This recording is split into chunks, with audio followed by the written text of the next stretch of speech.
Decent set of earnings, gotta say. It's been challenging, to say the least. 2 years, 2019 protests, 2020 pandemic, 2021 still pandemic. Give us your outlook for the next fiscal year. Are things going to look better? We're certainly looking better today than a few months ago, and we are optimistic. The negotiation and discussion with our tenants has been a lot more positive and a lot more constructive than the last year. And I think now is a time when the rental has already been adjusted, that entrepreneurs are out and about looking for the best site for them to expand, and taking advantage of the bounce back. So we are quite optimistic.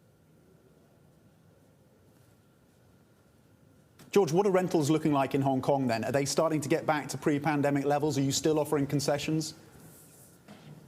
We don't have to offer concessions anymore, although rental hasn't really bounced back to pre-pandemic levels for most trades. I think we still need to have more relaxation of social restrictions especially for food and beverage outlets. I think there's still a limitation of capacity. We still want to get the border to be open so that there are more tourists. Although it doesn't affect us directly, it certainly helped the economy, which will have an indirect effect for us, especially when unemployment rate continue to come down. You recently acquired a shopping mall in Guangzhou. There's a bit of a cluster of COVID-19 in that city, or at least in that province. How is that looking for you at the moment? And what is the rest of the strategy for mainland China? What sites are you looking at now? We are investing for the long term. So yes, obviously there are some cases in Guangzhou. I think the city government is controlling it very well. And we're looking to complete that transaction very soon.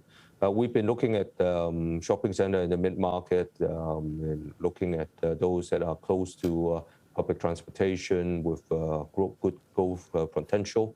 We have some experience in improving assets through renovation, changing tenant mix, etc. We believe that if they are applied to the right asset, we will be able to maintain the growth trajectory. So we continue to be on the lookout for suitable investment opportunities in China. Okay, and beyond China, last year you made some notable acquisitions in London and Sydney. What is the strategy then overseas, and how is the pandemic shaping that view? The gateway cities that we focus on has been key for us, having been able to find the two opportunities in Sydney and London. They tend to have much longer weighted average lease expiry. So if we have good tenants there, and so happen that in those two buildings we have good quality tenants, our rental collection rate is way above 90%. And we feel that quite secure with those investments.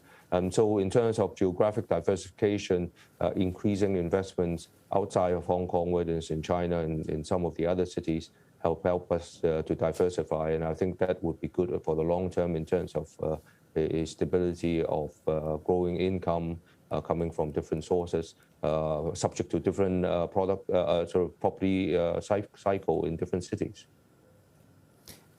George, David here then. So in terms of, to your point on diversifying, say in the next 3-5 years, do you have a specific number in mind in terms of how much of your top line you would like to get from outside Hong Kong?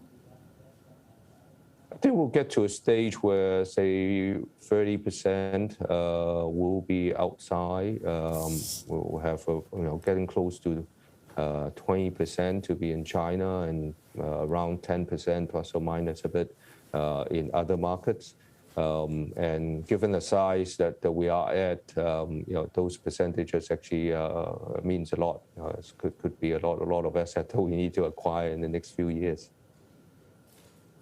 Okay, George, and I guess back to your biggest market and where we are, of course, here in Hong Kong. In terms of, and I know you mentioned you're not giving out concessions anymore. Can you give us a sense of just leases, generally speaking, compared to the start of this calendar year? Are they flat? Are you seeing upward pressure? Are you seeing pushback? The majority of the leases that we have been renewing have positive reversion rates. So this is very encouraging. There's still some trade that we need to support, especially food and beverage, some of the education tutorial centers and all that. And some of the restrictions are still apply to them. But we see gradual relaxation. I think I've been out there with a lot of business leaders encouraging people to be vaccinated. I think the vaccination rate in Hong Kong is still a bit low. And I think if people are feeling safer to be out and about, I think the whole economy will pick up a little bit faster as well.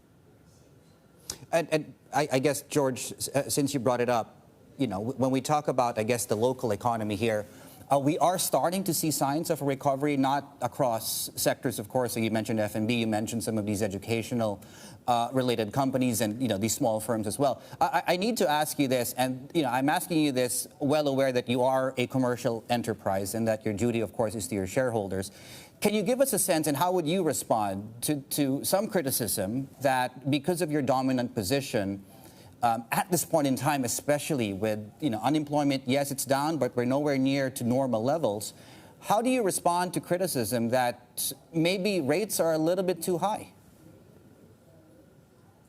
We have seen tenants who have been challenged and have left the portfolio. And at the same time, I think there are, in a city like Hong Kong, a lot of entrepreneurs who have taken advantage of the adjusted rental to come in to open their business. And so just in the last year, we have signed up over 400 new leases, replacing obviously some tenants, but of those 400 plus leases, a large number of them are actually new tenants who have not operated at our shopping centers and coming to join us. And so it is encouraging in that sense, is that that there is a continuous refresh, remixing that provide the variety that the shoppers want. And so as a landlord, we are driving very hard to make sure that we provide a clean, safe environment with a lot of footfall for our tenants. And those tenants that provide the type of services and goods for